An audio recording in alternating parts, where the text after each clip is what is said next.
Your life is not a true reflection of your potential. You have greatness within you. There's more in you right now that's being reflected by your life right now.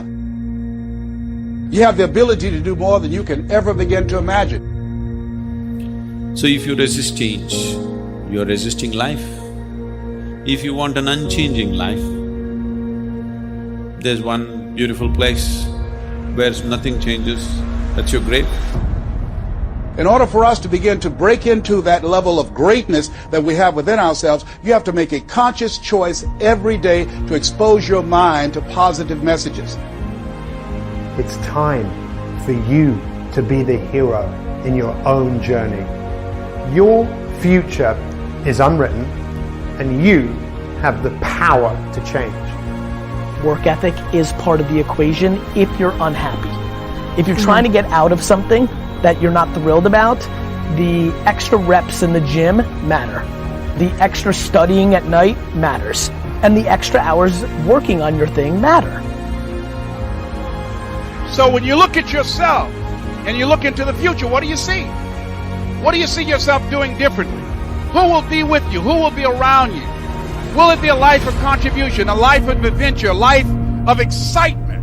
What will be different about you? Whatever you see, it's important that you take responsibility to become the kind of person that can produce those results. Reshape, rethink, reposition ourselves. Where do you want your life to go from here? Now, if you're in trouble today, the crisis is in your head. Now, that's the bad news. The good news, you can change the crisis by changing what's inside your head. Now, in most cases, what it takes for us to shift and make that move is a crisis, is a trauma, is a diagnosis. And something inside us comes alive that was often dormant. When called to something, we can do great things.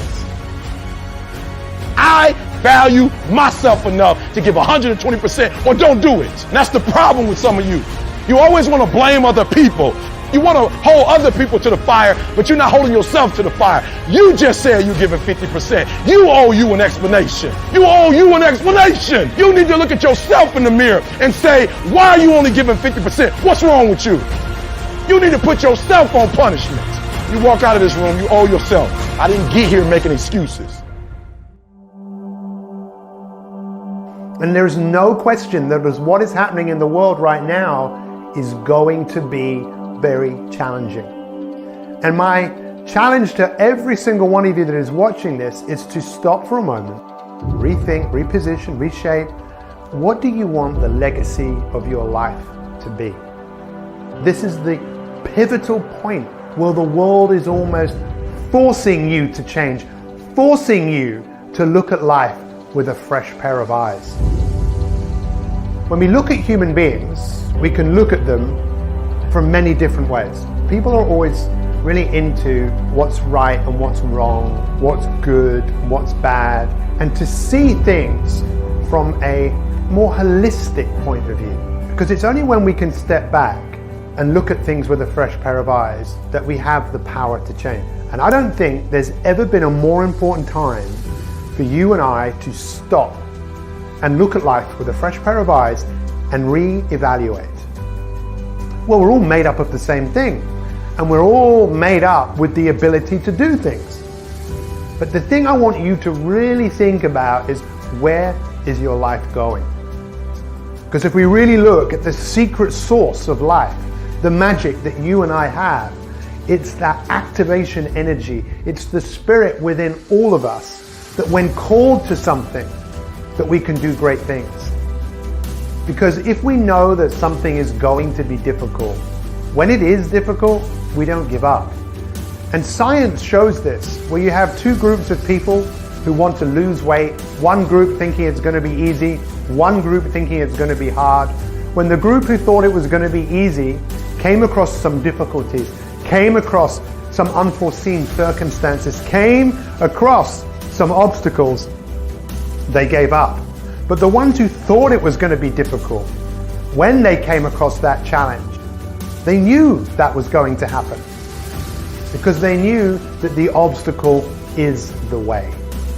And this is what I want all of us to wake up to. If you want to be in the movie of your life, which you are right now, you are in the story of your life. And if we're not careful, all we're going to do is repeat what we did yesterday. You might have heard that if you always do what you've always done, you'll always get what you've always got. And history has an incredible pattern of repeating itself unless we change. Now, there have been many wise people that have lived on earth, and one of them, you might have heard of him, his name was Mahatma Gandhi. And he said, we should be the change that we wish to see. And most of us don't wish anything in the future. We just wish we weren't where we are now. Dr. Stephen Covey, in his book, The 7 Habits of Highly Effective People, the second habit is to begin with the end in mind. And most of us don't stop to think about the consequences of our actions. I remember many years ago reading about studies of people that were put in what's called fMRI machines. They'd put them in these machines and they would ask them a series of questions. One of the questions was, think of yourself.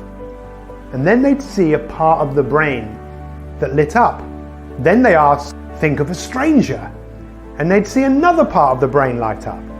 And then they'd ask, think of yourself in the future. When people were asked to think of themselves in the future, the part of the brain that lit up was the part that was associated with the stranger. It means we do not identify with the person in the future. All we identify with is us now, and what our identity is our past. Your life is a story. Your life was probably quite traumatic. You grew up in a world where you had to fit in. You were programmed to fit in. You were programmed to be like everyone else. You were programmed to be accepted. And what did that do? Well, that gave you a whole load of insecurities and doubts as you started to question who you were. And then on top of that, maybe you had some traumatic experiences in your life that compounded that. And it was Mark Twain that said, when you find yourself erring on the side of the majority, step back, look at what you're doing and reconsider. We know that people don't change when we tell them what to do.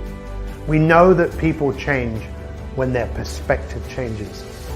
The question I want to ask you is, what do you want the next chapter of your life to be? Do you want history to repeat itself? Because if you do, you're not going to have to do very much. There is a gap between where we are and where we're going. There is a gap between being born and dying. What we do in that space is up to us. I heard not long ago that hell is coming to the end of your life and meeting the person you could have become. And one of the reasons we see so many people in the world today struggling, feeling frustration, doubt, envy, anger, depression, is they know that they're not being who they're capable of being. In most cases, we are scared and frightened to follow our bliss. We are scared to do what others don't do. We are scared to walk our own path. You see, in your life, when you grew up, just like me, we had to conform. We had to be like everybody else. Until I got to an age where I started to question, I don't like being like everyone else. I want to be myself. And when we be ourselves, we choose our own path. We don't walk someone else's path.